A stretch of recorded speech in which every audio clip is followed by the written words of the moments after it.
लोग बात कर रहे हैं टीथ अलाइनमेंट पे कि टीथ अलाइनमेंट कैसे और क्यों इम्पॉर्टेंट है।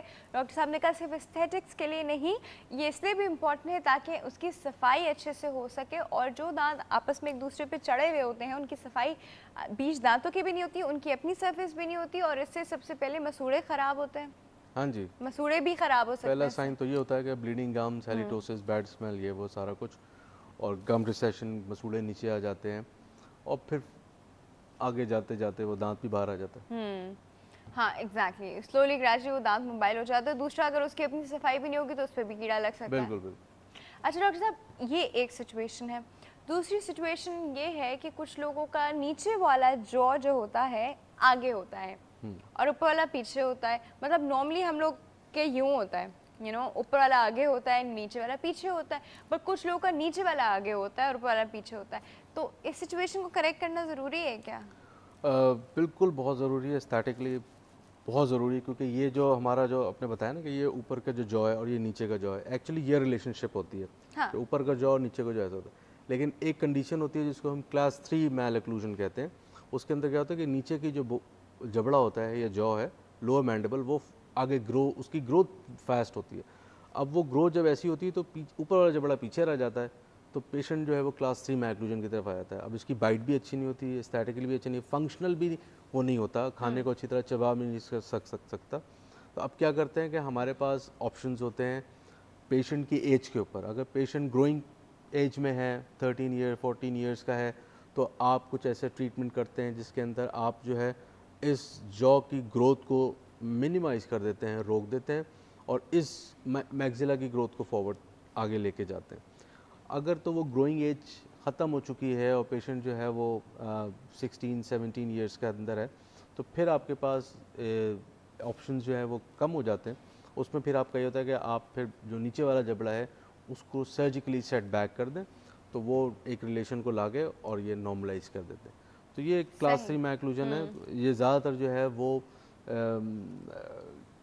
हेरिडिटरी होता है, मतलब फैमिली की तरफ से आ रहा होता है। अगर पेरेंट्स में या उसमें अगर क्लास कोई इस तरह का है तो वो बच्चों में भी इस तरह फिर चलता है। तो इसको इस वाले जो प्रॉब्लम है, स्केलेटल प्रॉब्लम है, इसको हमें बहुत पहले एड्रेस करना चाहिए। 7 ईयर 8 ईयर्स 9 ईयर्स के अंदर आप शुरू कर दें तो आप बहुत अच्छे रिजल्ट पता ले वही सकते हैं। चलना शुरू हो जाता है ना कि लोअर जॉ बढ़ रहा है। जी जी 8-9 ईयर्स में ही पता चलना शुरू। एक कॉल है डॉक्टर साहब हमारे पास, पहले अटेंड करते हैं। अस्सलाम वालेकुम। अस्सलाम वालेकुम। Good healthy morning. कौन बात कर रहा है? जी रानी बात कर रही हूँ सागर से। जी रानी, कैसी हैं आप? Welcome to our show. जी वो मुझे डॉक्टर साहब से बात करनी है। बिल्कुल कीजिए, क्या पूछना है? जी मुझे डॉक्टर साहब से ये पूछना है कि मेरे ना दांतों में बहुत खून आता है। 2 माह पहले सफाई भी करवाई थी, उसके बावजूद भी मतलब खून आना बंद नहीं हुआ। इतना खून आता है दांतों में से, तो इसके लिए मुझे क्या करना चाहिए? अच्छा, दांतों में से बहुत खून आ रहा है, इसके लिए क्या करना चाहिए? जी सफाई भी करवाई थी, डॉक्टर ने सफाई का भी कहा था, लेकिन उसके बावजूद भी आता है, बंद नहीं होता।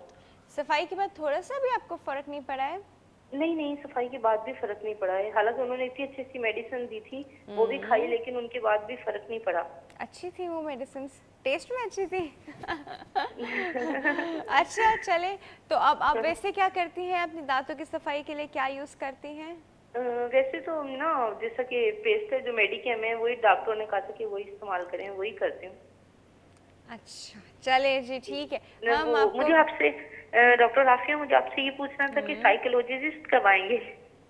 क्या साइकोलॉजिस्ट कब आएंगी? जी साइकोलॉजिस्ट जी हमारे पास फ्राइडे को मौजूद होंगी।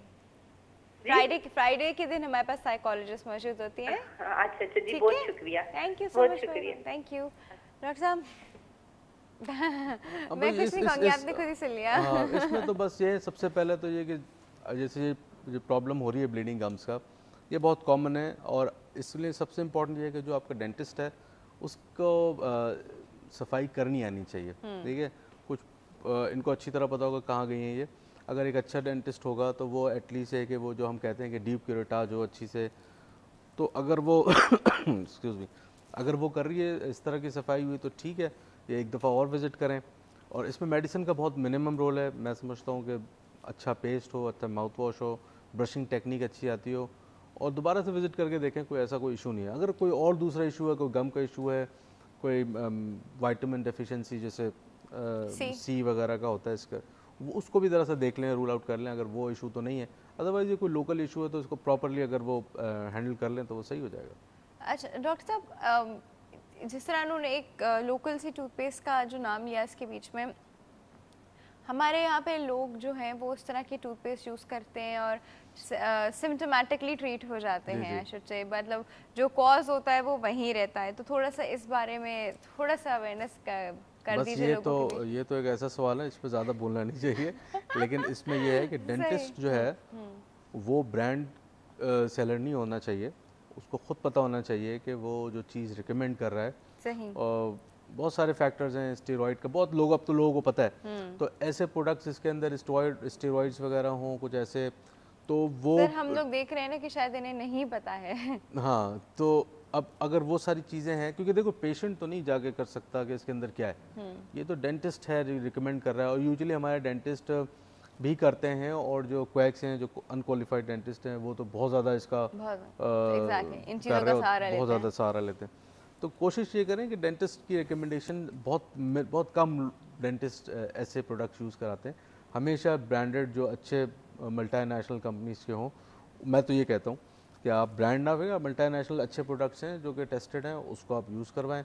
और मैं फिर वही वाली बात है कि पेस्ट जो है वो आपको नहीं, आपको हेल्थ दे सकता। ब्रश आपके टेक्निक है और डेंटिस्ट की जो रिकमेंडेशन है उसके साथ काम करें, सिर्फ सही। मेडिसिन से नहीं नहीं काम हो हो सकता। सकता। अच्छा डॉक्टर साहब एक कॉल है हमारे पास, अटेंड करते हैं। अस्सलाम वालेकुम। जी वालेकुम सलाम, a very healthy good morning to you doctor. Good healthy morning Furqan साहब, कैसे हैं आप? अल्लाह का शुक्र, आप ठीक हैं? हाँ जी बिल्कुल ठीक ठाक। क्या कहना चाह रहे हैं? While I was holding on the call, एक तो मुझे जवाब मिल गया रिगार्डिंग द टूथपेस्ट। ओके।